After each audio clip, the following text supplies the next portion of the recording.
Bom dia. Bom dia. Feliz sábado. Feliz sábado. Que bom mais uma vez estarmos aqui. Quase que não dá certo, né? Aconteceu um equívoco. Ai, Jesus. Eu estava escalada lá no comércio também para pregar hoje. Mas foi só uma confusão de vista, né? Nas escalas, mas deu certo. Glória a Deus. Vamos abrir nossas Bíblias em Ezequiel. Sem mais delongas.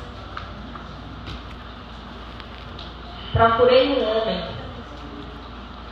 É o título da nossa meditação de hoje.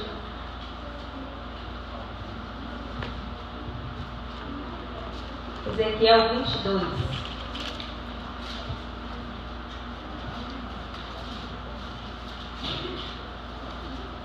Amém?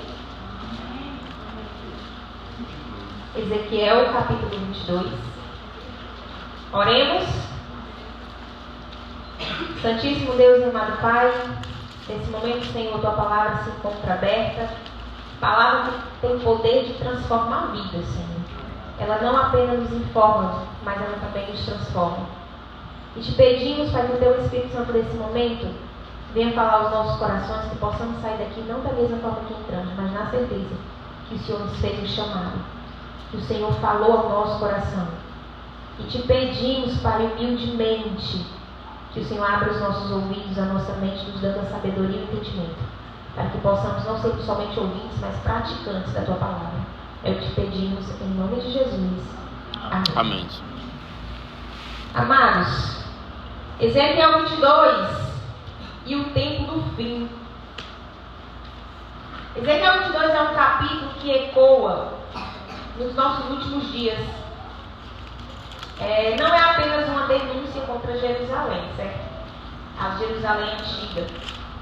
Ela é um prenúncio profético do estado do povo de Deus imediatamente antes da porta da graça fechar, antes da volta de Jesus e antes do juízo final.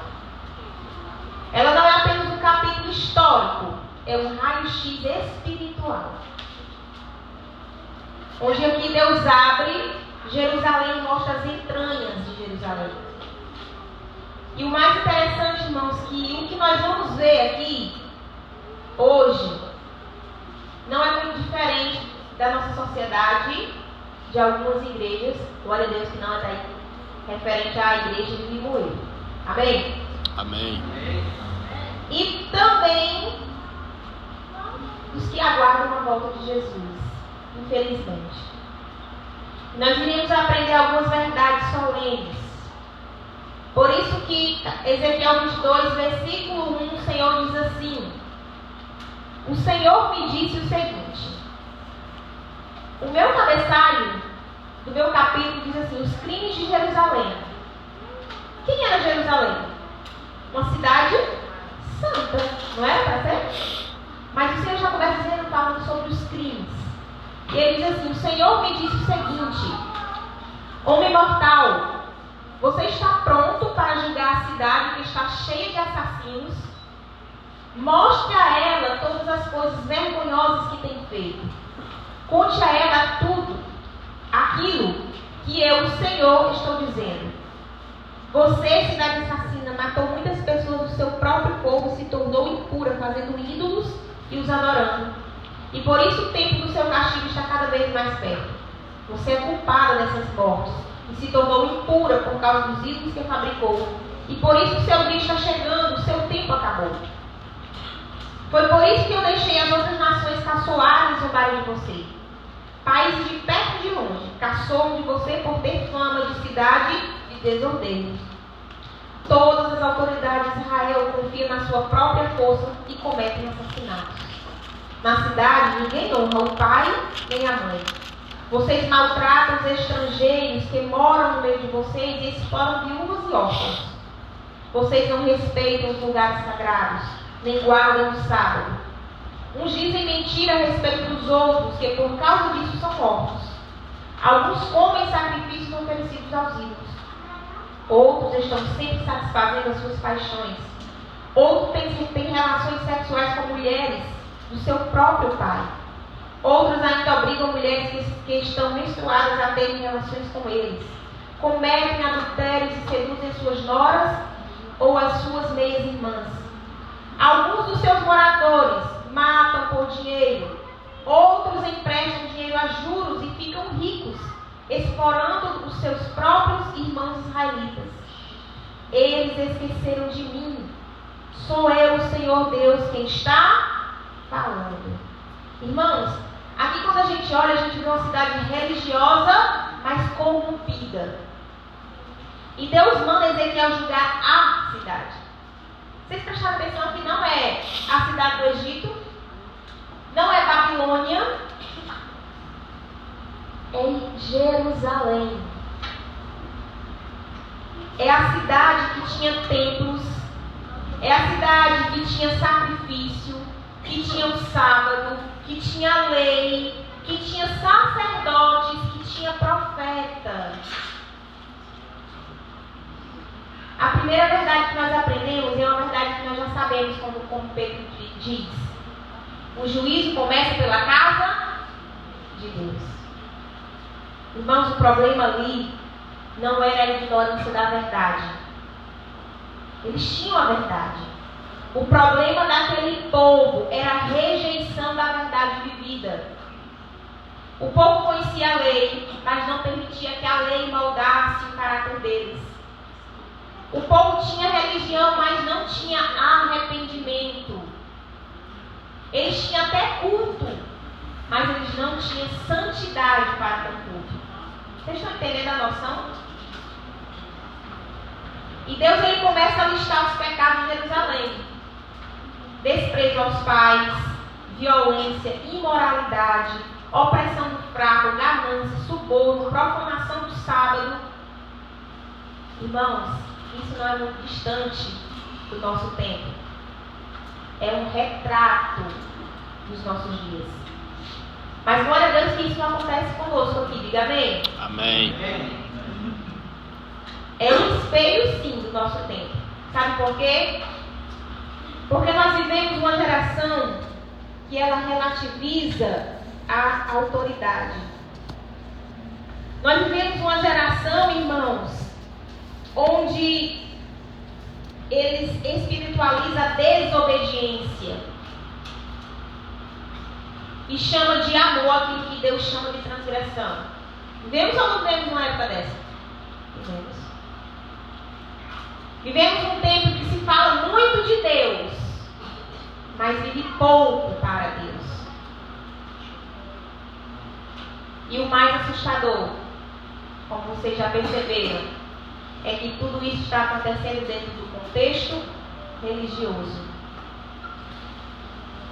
A segunda verdade solene, sabe qual é? É que o problema nunca será a falta de religião, será a falta de conversão. O fato de você vir para a igreja não quer dizer que você seja convertido. Sabe o que é que me mostra se eu sou convertido ou não? O meu caráter transformado.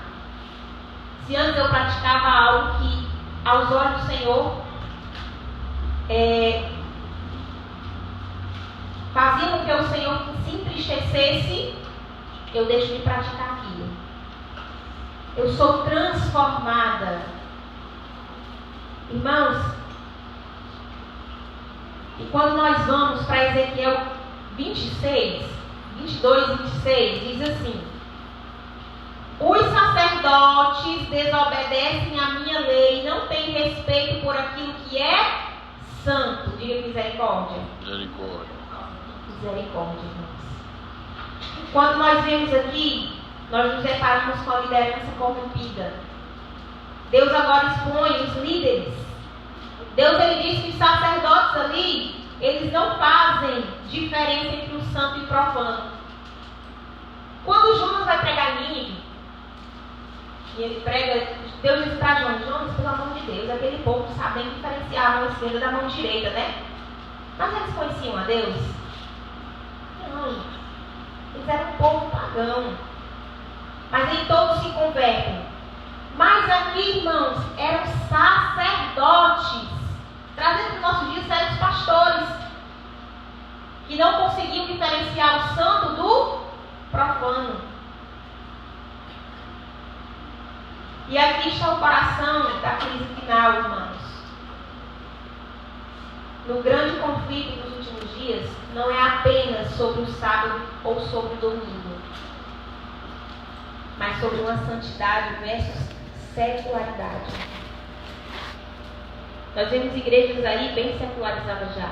Glória a Deus que não é o nosso caso. Mas nós vemos igrejas para atrair os jovens, para atrair as pessoas, fazendo quase um mundanismo dentro dela. Misericórdia. Quando a igreja ela perde a capacidade de discernir o santo do comum, ela perde a sua identidade profética.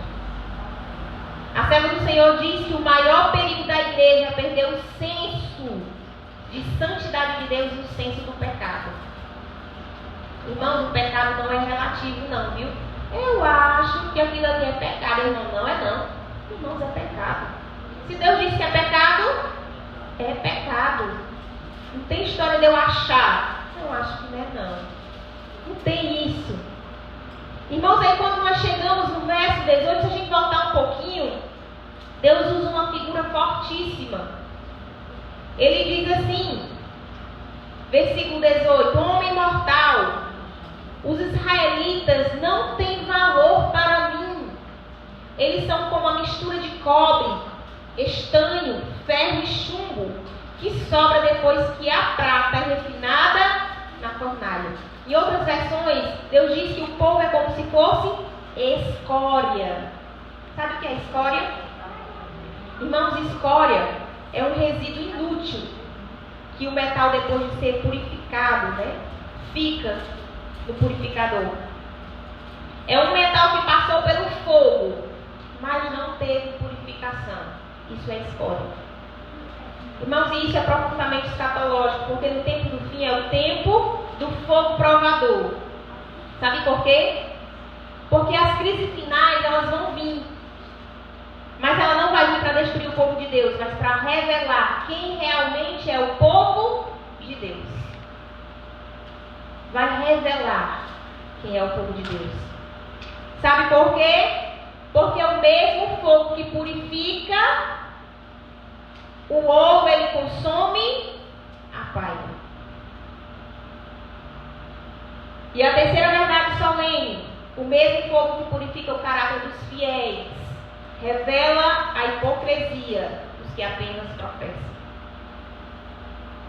Irmãos, Ezequiel 22 mostra que nem todos que estão no fogo são ouro. Nós estamos vivendo ainda um tempo de liberdade, não é?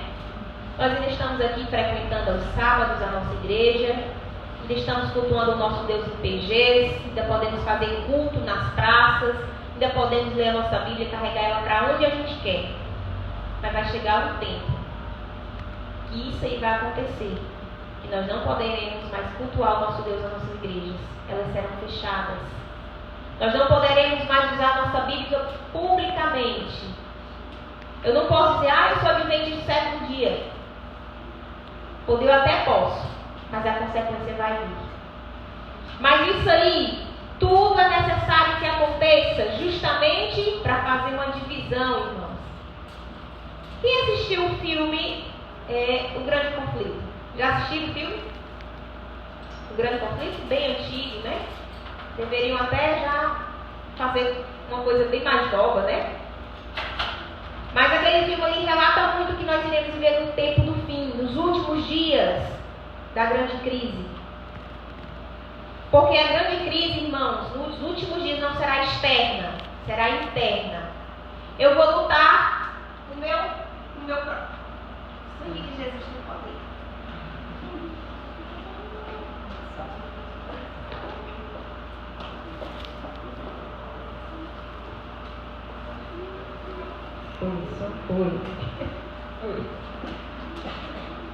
Eu vou lutar contra o meu próprio eu. A maior inimiga vai ser eu mesmo. Sabe por quê? Porque vai acontecer que quando vier a lei do decreto, você vai ter que escolher servir ao Senhor, guardar o sábado, ou você vai ter que profanar o sábado. isso vai ser um divisor de quem é o povo de Deus e quem não é. Para nós sabatistas, né, já guardamos o sábado, vai ser uma evidência maior que você é sabatista. Porque vão cair em cima porque as pessoas já sabem que você guarda o sábado. E a luta vai ser daqueles que ainda não tomaram a decisão. Sabe por quê? Se não tomaram a decisão agora enquanto está bom, você acha que vai tomar quando estiver pegando? Fazer como está bom, o bicho estiver pegando? Não toma nada. Irmãos, quando estiver prestes a Jesus voltar, muitas coisas irão mudar. Alguns irão passar pelo fogo e serão purificados, mas outros serão apenas escória. E nós chegamos no verso 30, e o verso mais solene, mais pesado do capítulo, onde Deus diz assim: procurei alguém que construísse uma muralha, alguém que ficasse nos lugares onde as muralhas desmoronaram e que defendesse a terra, a fim de que a minha ira não a destruísse. Porém, não encontrei ninguém.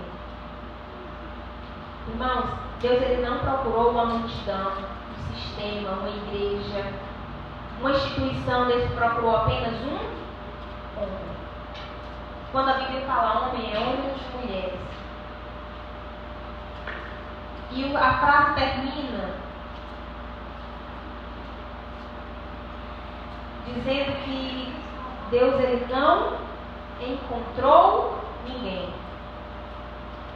Irmãos, isso é devastador e deveria nos fazer tremer. Sabe por quê? Não significa que não havia ninguém na igreja. Tinha muita gente na igreja. Sabe o que significa? Que aquelas pessoas não tinham caráter para ficar entre Deus e a ira. Não havia ninguém disposto a pagar o preço da fidelidade no tempo de apostasia. Nós ainda não estamos vivendo o tempo de apostasia. Começou um pouco da sacudidura, só um pouquinho, mas nós não vivemos por completo a apostasia. E o Espírito de Profecia nos ensina que Deus sempre trabalha por meio de instrumentos humanos, consagrados. E que a história da redenção ela muda quando alguém decide ser fiel mesmo sozinho. A quarta verdade aponta diretamente para o cenário do fim, irmãos. O cenário da história da terra antes do fechamento da porta da graça. Sabe o que é? Deus novamente procura pessoas da brechas. Pessoas que não negociam princípios, pessoas que não se dobram à cultura, que não se ajustam para caber no meio do mundo. Pessoas que não se calam diante do pecado, pessoas que se colocam na brecha pela família, pela igreja e pela verdade. A serva do Senhor, ela diz que nos últimos dias, e ela afirma que nos últimos eventos serão rápidos e que muitos que pareciam firmes se mostraram estáveis, enquanto outros que pareciam fracos, eles se tornaram colunas. Mas sabe por que isso acontece no tempo do fim? Por que isso vai acontecer no tempo do fim? Não porque Deus ele deseja nos destruir, mas porque não se deixaram ser moldados, não se deixaram ter o caráter moldado. Porque Deus ele não procura seu ministério, Deus ele não procura seu talento e nem seu cargo. Deus ele procura você com caráter moldado, transformado.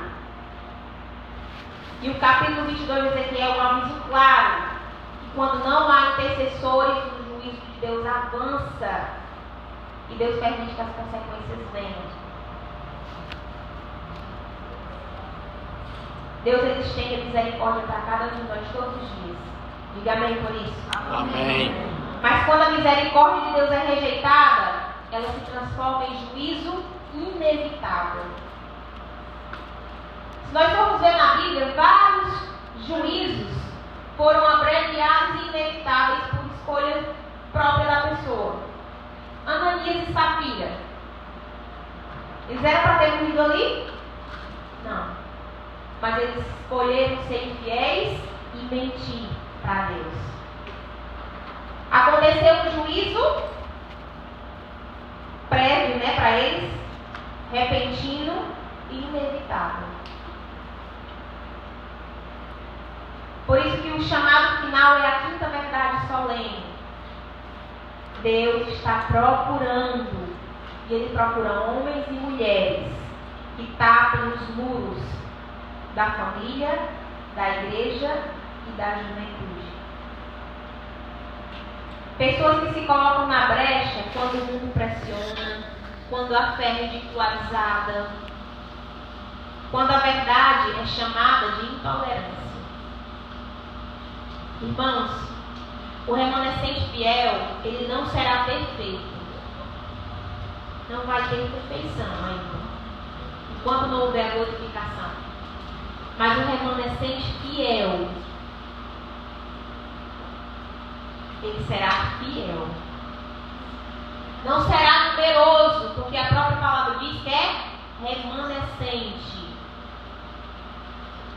Mas ele será selado. E a pergunta que fica, irmãos, não é o quão pecaminoso está o mundo.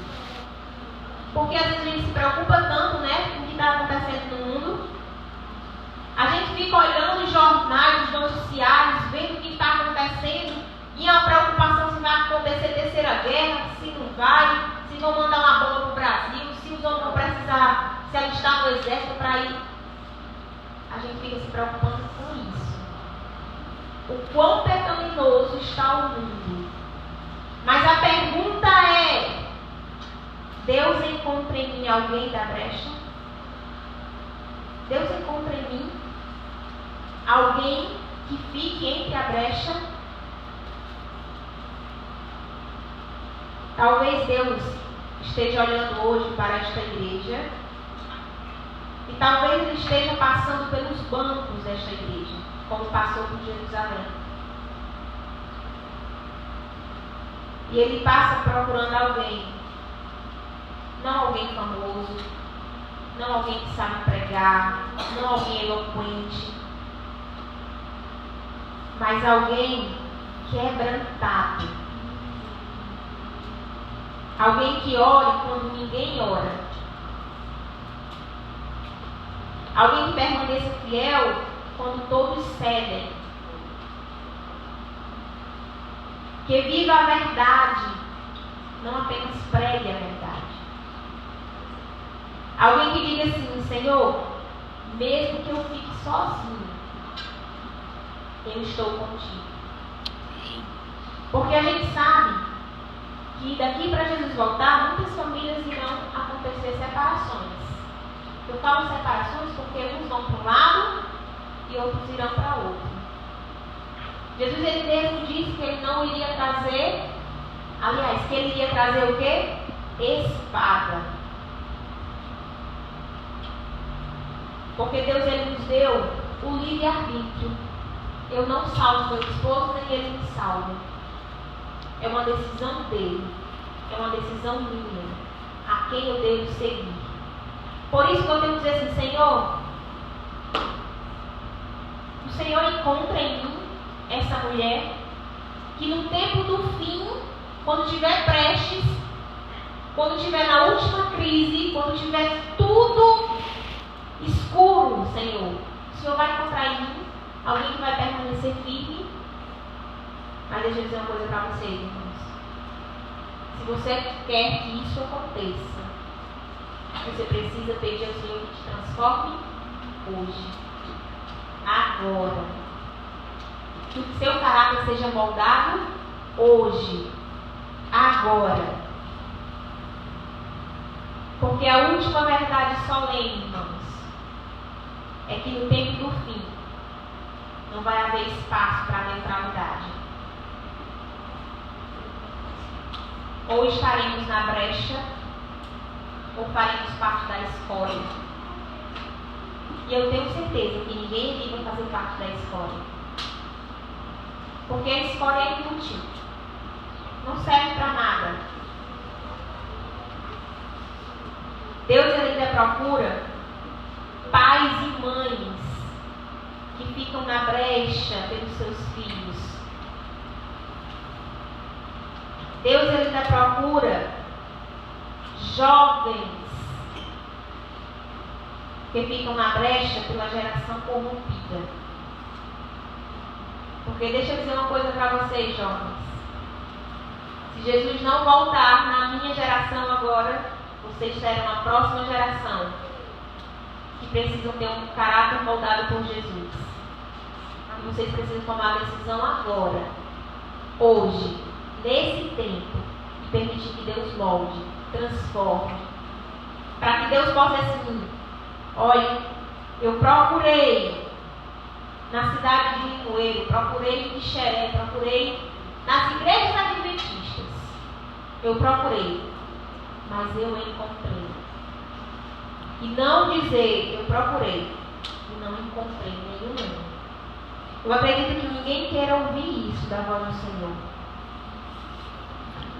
Deus, ele também procura líderes na brecha pela fidelidade doutrinária. Irmãos, se você entende que o tempo é solene, que o juízo está em andamento e que o caráter está sendo pesado na balança celestial, e desejo dizer, Senhor, usa-me para tampar os muros, para tampar as brechas. Senhor, eu preciso.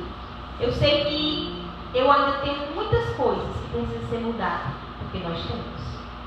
Eu e você temos muitas coisas que precisam ser transformadas.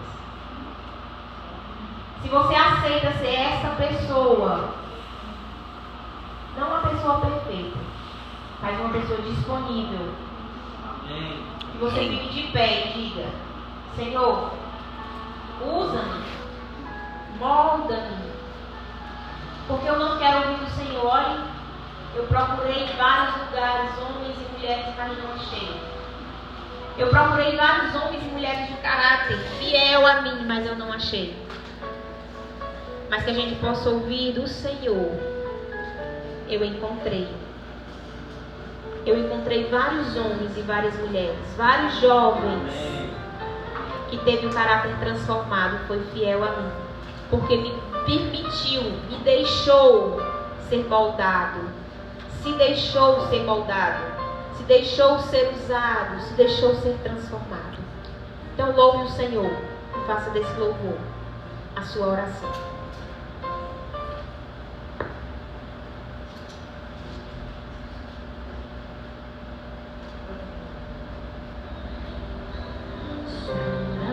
Senhor, e me conhece, quebranta meu coração, transforma-me conforme a tua palavra, e enche-me até em mim, se agaste só a ti. Levanta suas mãos bem alto, diga comigo.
Deus e eterno Pai, continuamos, Senhor, te adorando em espírito e em verdade. Continuamos, Senhor, exaltando o teu nome, porque só o Senhor é digno de toda a honra e toda a glória, Pai. E hoje, Senhor, estamos aqui diante do teu Santo Espírito e te pedimos humildemente perdão pelos nossos pecados. Pedimos, Senhor, que o Senhor nos ajude a sermos fiéis ao Senhor, mesmo em meio às provações, em meio às lutas. E que também, Senhor, o Senhor nos purifique, que o Senhor nos molde, para podermos ser usados, Senhor, por Ti. Há muitas coisas em nós, Pai, que precisam ser transformadas. Há muitas coisas em nós que nós precisamos renunciar para que o caráter de Jesus seja moldado em nós. Então te pedimos, Espírito Santo, vem com todo o poder nos transformar. Vem purificar os nossos olhos, nossos ouvidos, a nossa boca. Vem guiar os nossos passos em caminhos retos, em caminhos de justiça, Pai. Vem nos ajudar a sermos perseverantes, resilientes, Senhor. Faz o maior milagre que o Senhor pode fazer em nós, que é o milagre da conversão, Senhor. Porque se nós formos apenas religiosos, de nada serve, Senhor. Nós precisamos ser convertidos. Nós precisamos ser santos como o Senhor é. Nós precisamos ser separados. Por isso, Pai, cria em nós um coração puro e renova dentro de nós um espírito inabalável.